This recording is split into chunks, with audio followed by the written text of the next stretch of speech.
Reince Priebus, chairman of the Republican National Committee, here to make his case. How you doing, Reince? And good morning to you. And thanks for being a gentleman with us from the very beginning. It has been appreciated. Thank you. Happy to be here. Closing hours now. How do you see victory? Map it out quickly.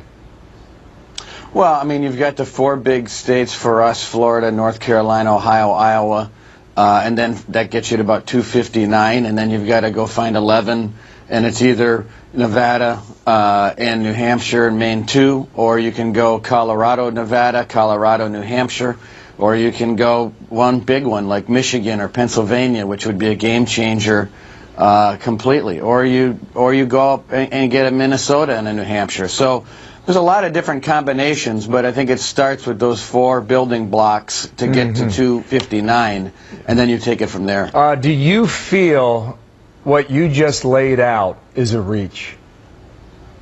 No, not a reach, but we've got to be good. I mean, look, Donald himself has always said, you know, on the map, they start with an advantage. But if you look at what's happening around the country and you look at how this thing is closing, I think, you know, you want to be the candidate that has a little bit of wind at their back. And right now, Donald Trump's got some wind at his back. So that's where you want to be. Okay, let me show our viewers what we're getting out of Iowa, okay? Des Moines Register over the weekend has Trump up 7 at 46.39. Real Clear Average has him up 3 in Iowa when you put all the polls together. Here's some new polling, too. North Carolina, Quinnipiac earlier today has Clinton leading by 2 at 47.45. You put all the polls together there, and she trails by about, what is that, 1.5%. Move to Florida now. It appears Quinnipiac has her up a point today. Boy, that's close. And all the polls together still leads by a point in Florida as well. Here's the point in all this. When you're in contests and battles, and you know this, when they're too close to call, oftentimes it comes down to the ground game. And that's how Barack Obama operated in 2008 and again in 2012. How effective has the RNC been with the Trump team in tandem to make sure the ground game at least matches or is not better than what the DNC and Hillary Clinton has done? Make that case, Reince. Well, yeah, well, look, I don't think it's not a matter of matching. It's a matter of being better, and it is a combination between the candidate and the ground game, and we're a big part of that latter piece. Look at early vote. Look at Florida. We're about 100,000 votes ahead of where we were 4 years ago.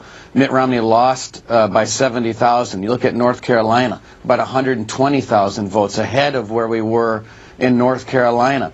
They're bleeding in Ohio and Iowa. They're nowhere near their numbers of 4 years ago. So, Bill, the reality is that when you look at what's been done on the ground between the Trump campaign, the RNC, and a lot of these Senate races, keep in mind, we've got serious Senate races in each of these states, too, and that helps our case as well. So working together, I think that we've beaten them. And if you look at the RNC versus the DNC, I mean, no one even calculates that matchup because we're far bigger than the DNC's ever been over the last 4 years. So there's no question about it. We spoke a week ago about the balance of power in the Senate. Just to be clear, do you feel Republicans hold the House, yes or no? Of course. Okay, now on the Senate. Last week you said you'll hold the majority, and the answer I believe you used was absolutely. What's that answer today?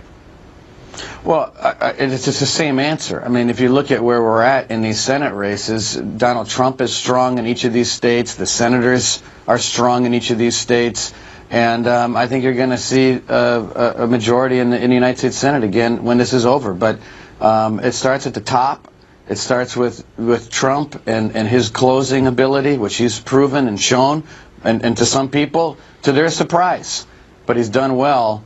And now it's time to close the deal, and he's a great closer. Last question. 4 years ago, Mitt Romney's team had a plan. I think it was called Orca, a software program to drive voters out on the day of the election. What's the plan tomorrow?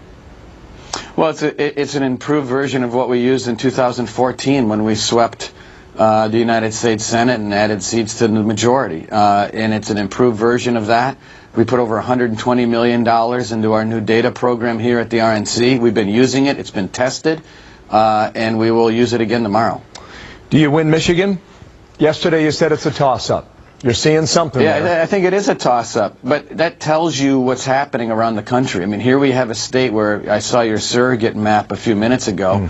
You have all kinds of folks going up to Michigan. It's very tight. I think that we have a very slight lead in Michigan.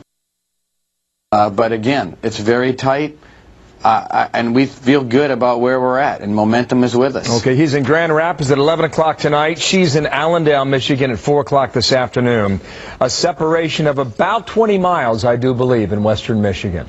It's come to this. Reince Priebus, thank you for your time. Yeah. From the RNC. Thank you, sir.